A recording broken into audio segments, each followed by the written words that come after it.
Hi అండి. ఈరోజు special వచ్చి చెట్టినాడు చికెన్ ఎలా చేయాలో చెప్తాను. వాటికి కావాల్సిన ఇంగ్రీడియంట్స్ అన్నీ నేను మెన్షన్ చేస్తున్నాను. దాని ప్రకారమే తీసుకోండి. ఆ ఇంగ్రీడియంట్స్ మాత్రం ఒక 5 మినిట్స్ వరకు ఫ్రై చేసి పొడి చేసి ఉంచేసుకోండి. ఈ పౌడర్ మనకి ఎంత కావాలో అంత యూజ్ చేసుకుంటే సరిపోతుంది.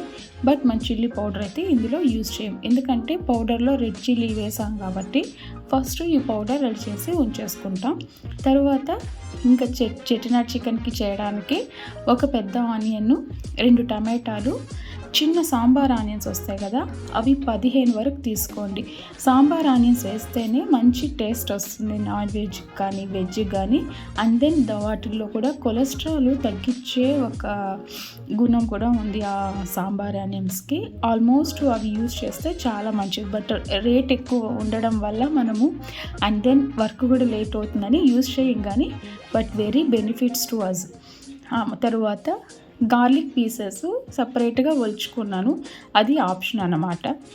ఇవన్నీ కొంచెం మెత్తగా అయ్యేంతవరకు ఫ్రై చేసుకొని 2 టమాటాలు స్మాల్ పీసెస్ కట్ చేసుకున్నాం కదా, దాన్ని కూడా వేసి బాగా ఫ్రై చేసేసుకోవాలి.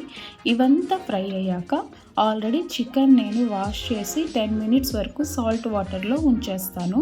ఎందుకంటే అలా ఉంచితే మనకి చికెన్ సాఫ్ట్గా ఉంటుందన్నమాట, తొందరగా కూడా ఉడికిపోతుంది. చికెన్ అంతా బాగా ఫ్రై అయ్యాక కొంచెం రాళ్ళుప్పు, కావాల్సినంత పసుపు వేసి బాగా ఫ్రై చేయాలి. ఆ వాటర్ అంతా కూడా అబ్జర్వ్ కొంచెం అయ్యేంత వరకు బాగా ఫ్రై చేసేయండి. చికెన్ స్మెల్ అంతా కూడా పోతుంది.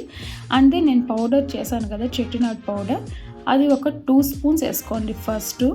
అది మన స్పైసీకి తగ్గట్టు. నేను ఒక 750 గ్రామ్స్ ఆఫ్ చికెన్ అయితే యూజ్ చేసినాను. తరువాత స్పైసీ చాలకపోతే ఇంకొంచెం యాడ్ చేసుకోండి. నేను ఎక్కువ వేయడం వల్ల మళ్ళీ ఆనియన్, టమాటోస్ యాడ్ చేశాను అనమాట, పెద్ద పీసెస్. టమాటో వేయడం వల్ల మనకి స్పైసీనెస్ తగ్గుతుంది.